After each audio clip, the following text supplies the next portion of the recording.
Shri Subrahmanya polish నమ్మను అమితవరణ్య నాగన రూపది నెలసి. భక్తులందరికీ నమస్కారం. మీరు ఇప్పుడు చూస్తున్న ఈ పూజలు పగడపు రత్నం ధరించే ముందు చేసే అభిషేక పూజలండి. మనము ఏ జాతి రత్నం ధరించాలన్నా ముందుగా ఆ రత్నానికి పూజ చేయించిన తర్వాతనే ధరిస్తే ఫలితాలన్నవి చాలా మంచిగా ఉంటాయండి. పగడ రత్నం కుజగ్రహానికి సంబంధించినది. కుజుడికి అధిపతి సుబ్రహ్మణ్యేశ్వర స్వామి.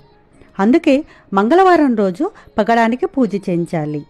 మంగళవారం రోజు శివుడు సుబ్రహ్మణ్యేశ్వర స్వామి సన్నిధిలో పగడపు ఉంగరాన్ని ఉంచి ఇలా అభిషేక పూజలను నిర్వహించిన అనంతరం సుబ్రహ్మణ్యేశ్వర స్వామి సన్నిధిలోనే కుడి చెయ్యి ఉంగరపు వేలుకు పగడాన్ని ధరించాలి. ఏ కోరిక కోసమైతే ఈ పగడపు ఉంగరాన్ని ధరిస్తున్నారో ఆ కోరిక స్వామివారికి చెప్పుకుంటే మీ కోరికలన్నీ తీరుతాయి.